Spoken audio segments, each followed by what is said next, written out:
अगर औलाद चाहती है मेरी माँ कब्र में ही मुझसे राज़ी हो जाए और मैं जब मरकर उस कब्रिस्तान में पहुँचूँ और माँ से मिलूँ तो माँ दुनिया की तरह नाराज़ ना हो, बल्कि जब मैं कब्र में जाऊँ तो माँ मुझसे राज़ी हो चुकी हो।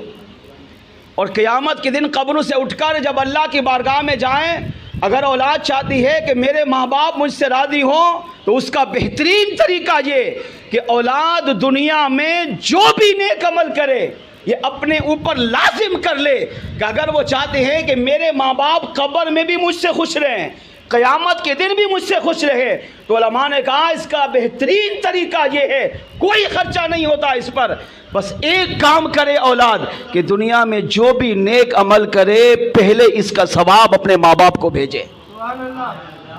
मसलन नमाज पढ़ी, नमाज में कोई पैसा नहीं लगता, नमाज पढ़ी, या अल्लाह नमाज अगरचे मैंने तेरे लिए पढ़ी कबूल कर, लेकिन इसका सवाब मेरी माँ को पहुँचा। ये महफिल सजाई, या अल्लाह कबूल कर, मुझे भी सवाब दे लेकिन मेरी माँ को पहुँचा। हर नेक अमल में आप सवाब माँ को भेजे। अगर आपके दिल में माँ की मोहब्बत सच्ची होगी, खुदा की कसम ख्वाब में आकर माँ आपको बताएगी कि अल्लाह ने तेरी दुआ के सदक़े मुझे जन्नत में दाखिल कर दिया। बेटे की दुआ, आखिरी बात, बेटे की दुआ माँ के हक़ में कितनी मकबूल है, इस बात को इस रिवायत से समझिए। अल्लामा मुहय्यिद्दीन इब्न अरबी रहमतुल्लाहि ताला अलैह बहुत बड़े अल्लाह के वली गुज़रे हैं। आप फरमाते हैं कि मैं एक दावत में हाज़िर हुआ, एक शख्स ने मुझे दावत दी, हज़रत मेरे घर तशरीफ़ लाए और दावत खाएं। मैं उस दावत में पहुंचा, दस्तरखान लगा, बड़े बड़े अमीर कबीर गरीब लोग सब दस्तरखान पे बैठे। एक नौजवान आया और वो भी उस दस्तरखान पर बैठा। अब मुहय्यिद्दीन इब्न अरबी अपने ज़माने के बहुत बड़े आलिम, बहुत बड़े वली फरमाते हैं, थोड़ी देर गुजरी कि दस्तरखान फिर खाना लगा। अब हमने खाना शुरू करना था। अब वो जो नौजवान थोड़ी देर बाद आया ना, वो सारों कतार रोने लगा। बेटे और माँ के बारे में सुनिए। तो आप फरमाते हैं कि इतना रोया कि फूट फूट कर रोने लगा।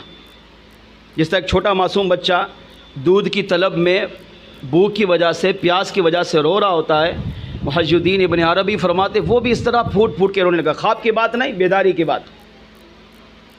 अब फरमाते मैं उठा और उस बच्चे के करीब गया, उस नौजवान के करीब गया और मैंने कहा बेटा आप क्यों रो रहे हैं, किस चीज़ ने आपको रुलाया, क्या परेशानी हुई, क्या तकलीफ़ हुई। तो उस नौजवान ने कहा कुछ दिन पहले मेरी माँ का इंतकाल हुआ। मैं अपनी माँ के इंतकाल पर बड़ा अफसुर्दा था। ये सोच रहा था कि मेरी माँ कब्र में किस हाल में होगी। कब्र के बारे में तो बहुत कुछ सुना कि सांप भी होते हैं, बिच्छू भी होते हैं, कीड़े मकोड़े भी होते हैं, कब्र दबाती भी है, गलाती भी है, सड़ाती भी है, चंद ही दिनों में मुर्दे को खा जाती है, बाद में उसकी हड्डियाँ भी नहीं मिलती। अब मैं ये सोच रहा था, ये बातें मेरे जहन में थी, मैं ये सोच रहा था मेरी माँ किस हाल में होगी। यही सोचता रहा। कुछ दिन गुजरे, कहने लगा हज़रत रात जो गुजरी है रात, मैंने ये ख्वाब देखा कि क़यामत कायम है, लोग हिसाब किताब की लाइन में खड़े हैं और अचानक मेरी नज़र अपनी माँ पर पड़ी तो मैंने देखा फरिश्ते मेरी माँ को घसीट कर जहन्नम की तरफ लेकर जा रहे हैं। तो मैंने जब अपनी माँ को देखा तो मैं दौड़ा और फरिश्तों के सामने आया। मैंने कहा मेरी माँ को कहाँ लेकर जा रहे हो? कहा जहन्नम में। मैंने कहा क्यों? कहा इसके अमाल की वजह से। अब मैं फरिश्तों के सामने रुक गया, दीवार बन गया। मैंने कहा मैं नहीं जाने दूंगा माँ को। तकरार हो रही है। वो कहते नहीं, इसके बुरे अमाल बहुत ज़्यादा हैं, ये दोज़ख में जाएगी। मगर मैंने कहा नहीं, मैं इसे नहीं जाने दूंगा। इसी तकरार में मेरी आंख खुल गई। अब उस वक्त से लेकर अब तक मैं रो रहा हूं कि पहले ये तड़प थी कि मेरी माँ कब्र में किस हाल में है, क्या हो रहा होगा उसके साथ। मगर अब तो ख्वाब में मुझे दिखा दिया गया कि मेरी माँ जहन्नम की तरफ जा रही है, तो इसका मतलब ये है कि कब्र में अजाब में है। जहन्नम में तो इंसान क़यामत के दिन जाएगा, मगर इसकी ताबीर ये कि वो कब्र में अजाब में मुब्तला है। तो अब मेरी माँ अजाब में हो तो मैं कैसे चैन से रह सकता हूँ। मुहज्जिदीन इब्न अरबी रहमतुल्लाहि तआला अलैह जिंदों का इसाले सवाब, ये महफ़िलें, तिलावत कुरान, ये ज़िक्र अस्कार, ये लंगर फजूल चीज़ें नहीं, बहुत बड़ी इबादत है। इसकी सही कदर हमें तब होगी जब हम खुद मर कर कब्र में जाएंगे, दुनिया में नहीं होती। क्यों? क्योंकि ये सवाब नज़र नहीं आता और मरने के बाद सवाब नज़र आ रहा होता है। फरमाते मैंने उस नौजवान को दिलासा दिया, मैंने कहा बस तू रोना बंद कर, अन करीब तू देखेगा कि तेरी माँ दोज़ख में नहीं जन्नत में जा रही होगी। थोड़ी सी ढारस बंदी एक अल्लाह के वली ने कहा, बेटा घबरा नहीं, तेरी माँ, अल्लाह ने चाहा तो तेरी माँ जहन्नम में नहीं जाएगी, जन्नत में जाएगी। ये कहा, दावत हुई, खाना खाया। आप फरमाते मैंने नौजवान को खाना खिलाया, बामुश्किल उसने कुछ खाना खाया, दावत ख़त्म हुई, वो चला गया। मुहज्जिदीन इब्न अरबी रहमतुल्लाहि तआला अलैह फरमाते हैं अगला दिन आया, दावत से अगला दिन वही नौजवान फिर मेरी बारगाह में आया। अब जब मेरी बारगाह में आया, पहले रो रहा था, अब उसका चेहरा खिला हुआ, कुशादा और मुस्कुराता हुआ आया। तो मैंने कहा बेटा खैरियत तो है, आज चेहरे पर मुस्कुराहट है, आज बड़े खुश खुश नज़र आ रहे हो। तो बेटे ने कहा हाँ खुश क्यों ना हो, पहले गमज़दा इसलिए था क्योंकि माँ को देखा वो दोज़ख की तरफ जा रही थी, मगर अब इसलिए खुश हो कि रात जब सोया तो आलम ख्वाब में उसी माँ को देखा कि दोज़ख की तरफ नहीं, अब फरिश्ते उसे जन्नत की तरफ लेकर जा रहे हैं।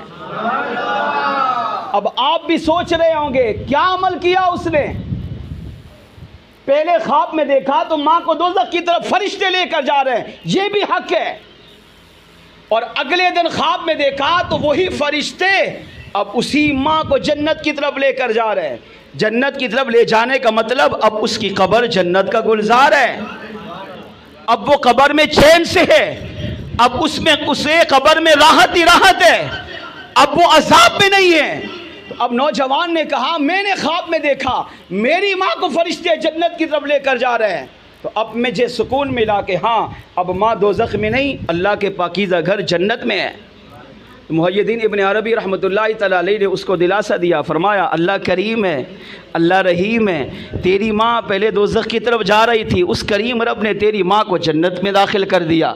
मगर नौजवान बड़ा समझदार था, कहा नहीं अमल तो बताइए, मैं बेटा हूँ, मैंने तो ऐसा कुछ भी नहीं किया कि मेरी वजह से मेरी माँ जन्नत में चली जाए, मैंने कोई अमाल नहीं किया, मगर बताइए राज बताइए वो राज क्या है कि जिसकी वजह से मेरे करीम रब ने वो मेरी माँ जो दोज़ख की हकदार थी, अल्लाह करीम ने उसे दोज़ख से बचा कर जन्नत का हकदार बना दिया।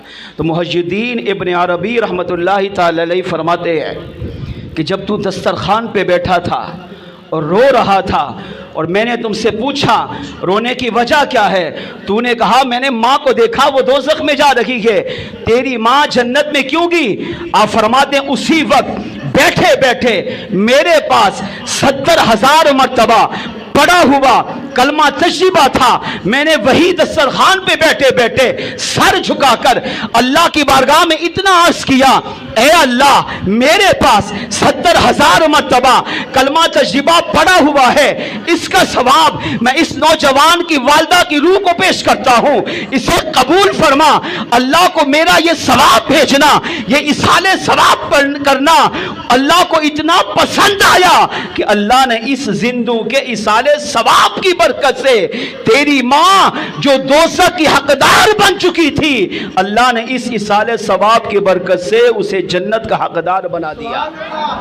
अब इस रिवायत को नकल करने के बाद मुहज्जिदीन इब्न अरबी फरमाते हैं मुसलमान इससे पता ये चला अगर किसी का इंतकाल हो जाए, माँ दुनिया से चली जाए, अगर औलाद जिंदा हो और औलाद उनके लिए दुआ करे, तिलावत कुरान करे, जिक्र अस्कार करे, नवाफिल पढ़े, नमाजें पढ़े, खैरात करे, लोगों को खाना खिलाए, अल मुख्तसर अगर जिंदा औलाद अपनी उस मरहूमा माँ के लिए कोई भी सवाब भेजती है तो अल्लाह उस जिंदा बेटू के सवाब को जाय नहीं करता, बल्कि अल्लाह करीम इन्हीं नेमतों को जन्नती नेमतों में तब्दील करके उस मरहूमा माँ को कब्र में पहुंचाता है।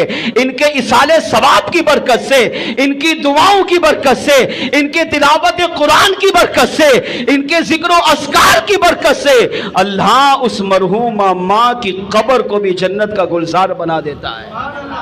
लिहाजा शैतान का